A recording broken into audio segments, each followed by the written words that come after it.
Hey folks, so we are here deep in the bowels of the 2K booth at E3 2011. I'm joined by Jonathan Pelling, creative director of XCOM. Jonathan, how you doing? I'm doing well. How are you?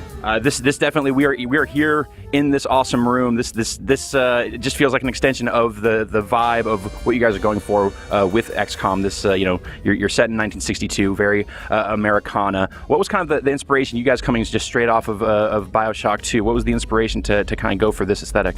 Well, it's partly driven by the fact that we want to tell an origin story with XCOM. So going back in time a little bit sort of creates that really nice established world that you can draw from, and it also sort of sets the tone of the human faction within XCOM as something that needs to strive ahead and be a step beyond its boundaries in order to succeed against the aliens. So we haven't seen hide nor hair of this game in a solid year, and you guys have obviously you've been dark for that long, and you've been doing a lot of work on the game. What kind of inspired you guys to go back and take a hard look and kind of retool some of the stuff in XCOM?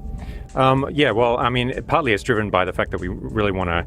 We don't want people to think that this is Bioshock with aliens. Basically, over the past year, we've been spending a lot of time sort of developing on what we showed last year. We didn't show a big part of the game last year on purpose, and this year we're sort of stepping out and revealing more about the RPG mechanics and the tactical nature of combat and how you can capture alien technology and turn it against the aliens themselves.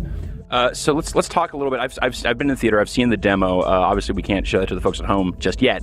But can you talk just a little bit about these RPG elements and also the tactical kind of strategic elements in the game that you guys have since added or at least revealed?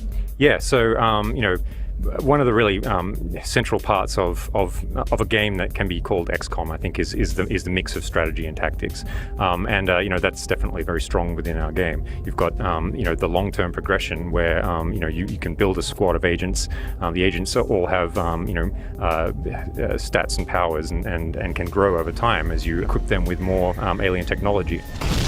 The idea that every alien is an opportunity is really central to the game.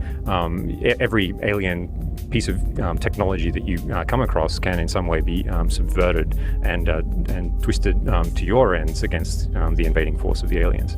So is there sort of a risk-reward factor here? Or, I mean, I guess, I watched the demo and there are a couple of big enemies, big alien enemies that you face that you end up capturing there, and you can either, take those back and use those for research purposes or deploy them back in the field. Is there any reason why you wouldn't try to just, capture that stuff every single time you see it? We want you to capture that stuff. That's where the interesting tactics can emerge. I mean, it would be possible just to kill everything that you see, but the game gets that much more interesting when you're enticed to try and do something more, to use your tools in an interesting way to meet some goal that the tactical scenario presents. And so when you see a turret or you see a giant alien or you see a really interesting piece of technology that they're using against you, like maybe a weapon or something like that, you're motivated to go and try and do what it takes to get your hands on that piece of technology. And then you can either turn it against them immediately, say you've captured the Titan, as you might have seen in the demo. Right.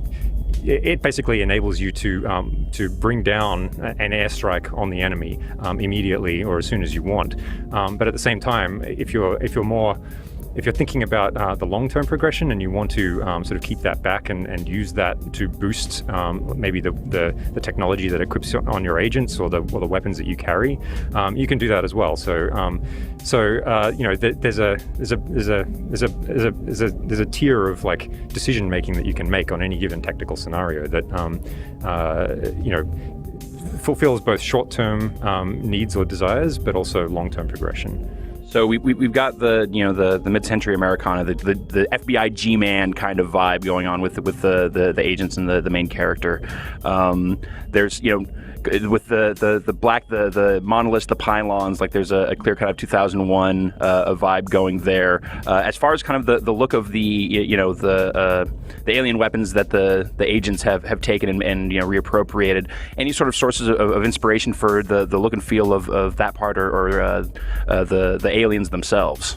Well, with the aliens, we really wanted to step outside of what is expected from an alien enemy, because you can be with aliens, you can be really as creative as your technology allows, or you can imagine, and there's no reason to limit yourself to monsterish kind of aliens, and so we really wanted to move outside of that and try and find something unique. And so there's a big variety of enemies in the game.